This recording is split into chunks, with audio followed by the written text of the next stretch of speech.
Bismillahirrahmanirrahim. Alhamdulillah. Wassalatu wassalam ala rasulillah.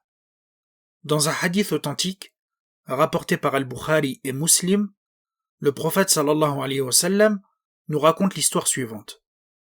Parmi les peuples qui vivaient avant vous, il y avait un homme qui avait tué 99 personnes. Imaginez ce nombre incroyable et le degré de corruption de cet homme. Le prophète nous dit que pourtant l'homme a demandé à voir la personne la plus savante sur terre pour l'interroger. On lui a indiqué un moine, c'est-à-dire une personne qui se consacre à l'adoration d'Allah. L'homme est allé le trouver et lui a dit qu'il avait tué 99 personnes. Il lui a demandé s'il lui restait une possibilité de se repentir. Le moine a dit aussitôt non. L'homme a alors tué le moine et il a complété le nombre de ses victimes à 100. Puis, l'homme a demandé de nouveau à voir le plus grand savant de la terre. On lui a indiqué cette fois-ci une personne savante et érudite. Il est allé le trouver et il lui a dit qu'il avait tué 100 personnes. Il lui a demandé s'il lui restait une possibilité de se repentir. Le savant lui a répondu « Bien sûr que oui. Et qu'est-ce qui peut faire obstacle entre toi et le repentir ?» Et le savant lui a dit « Va dans tel pays. Là-bas vivent des gens qui ne font qu'adorer Allah. Adore donc Allah avec eux et ne retourne jamais dans ton pays, parce que c'est une terre de mal. » L'homme s'est mis en route et arrivé à mi-chemin, il a été frappé par la mort. Les anges de la miséricorde et les anges du châtiment, qui sont chargés de récupérer les âmes, ils se sont disputés à son sujet.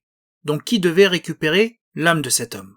Les anges de la miséricorde ont dit « Il est venu repentant, désirant de tout son cœur retourner vers Allah. » Et les anges du châtiment ont dit « Il n'a jamais fait de bien durant toute sa vie. » C'est alors qu'un ange, sous l'apparence humaine, est venu à eux.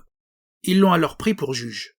Cet ange leur a dit « Mesurez la distance qui le sépare de chacune des deux terres. Il appartiendra ensuite à celle dont il est le plus proche. » Ils ont mesuré et ils ont constaté qu'il était plus proche de la terre qu'il voulait rejoindre, c'est-à-dire la terre du repentir. Alors, ce sont les anges de la miséricorde qui ont récupéré son âme. Dans une autre version de l'histoire, il est dit qu'Allah subhanahu wa ta'ala a révélé à la terre de destination, c'est-à-dire la terre du repentir, de se rapprocher de lui, donc de cet homme, et à l'autre terre de s'éloigner. Puis Allah subhanahu wa ta'ala a ordonné de mesurer les distances entre les deux villes, et les anges ont alors constaté que la terre vers laquelle ils se dirigeaient était plus proche d'un empan que l'autre, et l'homme a été pardonné. J'aimerais évoquer 3 enseignements autour de cette histoire.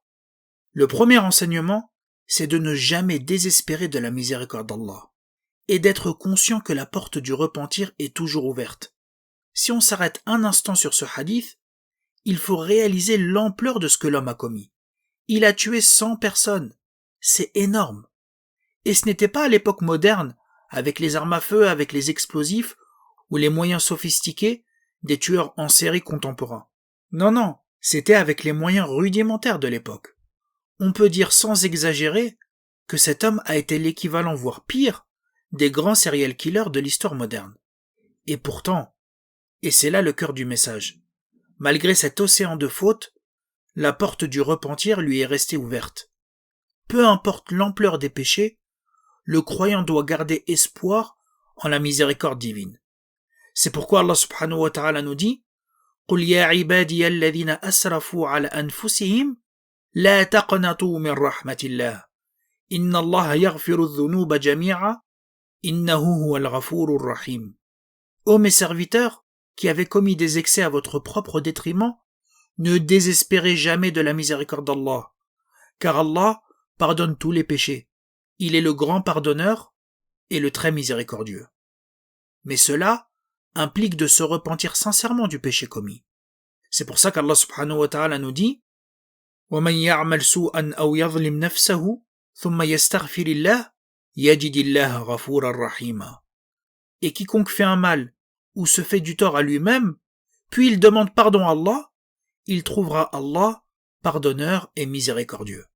Et on voit également qu'Allah subhanahu wa ta'ala facilite les moyens du repentir. Dans cette histoire, Allah subhanahu wa ta'ala a rapproché l'homme de la terre du repentir pour que les anges de la miséricorde récupèrent son âme. Le deuxième enseignement, c'est l'importance de la connaissance. Regardez la grande différence entre la réponse du moine adorateur et du savant. Le moine, à cause de son ignorance, il a poussé l'homme à désespérer et à commettre un meurtre de plus. Parce qu'en réalité, sa conception d'Allah était erronée. Il pensait que les péchés de l'homme étaient trop grands pour être pardonnés par Allah. En revanche, l'érudit, le savant, qui avait le savoir et la bonne compréhension, il a donné une réponse juste et parfaitement adaptée à l'homme, et il lui a ouvert la porte de l'espoir. C'est pour ça que le prophète sallallahu alayhi wa sallam a dit « La supériorité du savant sur l'adorateur est semblable à la supériorité de la lune sur les autres astres. » Et cette histoire nous rappelle la dangerosité de l'ignorance et l'importance de s'adresser aux savants compétents parce que répondre avec ignorance peut entraîner de très gros dégâts, comme on l'a vu.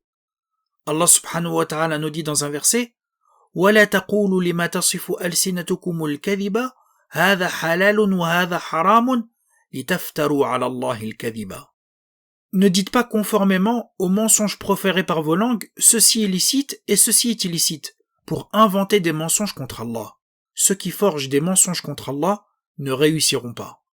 L'islam est une religion du savoir, qui a élevé la connaissance et les savants à des très hauts degrés. Ainsi, il faut se prémunir de parler ou d'agir avec ignorance en s'orientant vers le savoir et les érudits.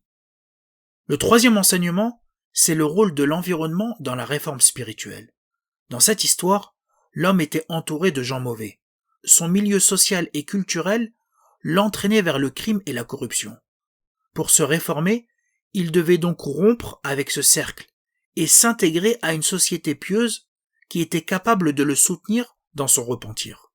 On voit donc toute l'intelligence du savant qui a compris que le repentir de l'homme n'était possible que s'il quittait sa région et ses mauvaises fréquentations pour se rendre dans une région habitée par des gens vertueux.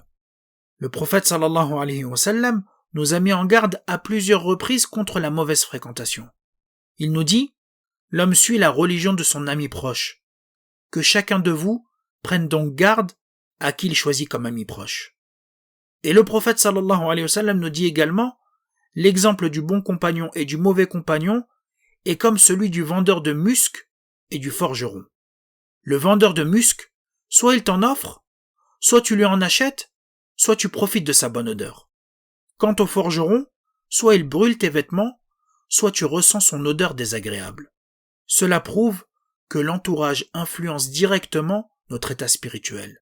Prenons donc garde à nos fréquentations pour éviter les mauvaises influences et pour avoir la possibilité de nous élever avec des personnes de qualité. Bonne nouvelle, les inscriptions à Histoire Islam pour les cours 2025-2026 sont ouvertes. Cette année, Histoire Islam vous propose un programme riche, avec la Sira, l'étude de la biographie du prophète sallallahu alayhi wa sallam, avec les principaux enseignements à tirer, la méditation du Coran, pour comprendre en profondeur les petites sourates de la dernière partie du Coran, l'histoire des califes bien guidés, l'histoire d'Abu Bakr, de Omar, de Othman et de Ali. Et grande nouveauté cette année, un cours spécial dédié à la jeunesse autour de la Sira et de la méditation du Coran. Tous les cours proposés sont en direct avec les replays et les supports de cours. Retrouvez toutes les infos sur le site histoireislam.fr, le lien est en barre d'infos. Rejoignez-nous pour cette belle expérience spirituelle et n'hésitez pas à partager autour de vous, Inch'Allah.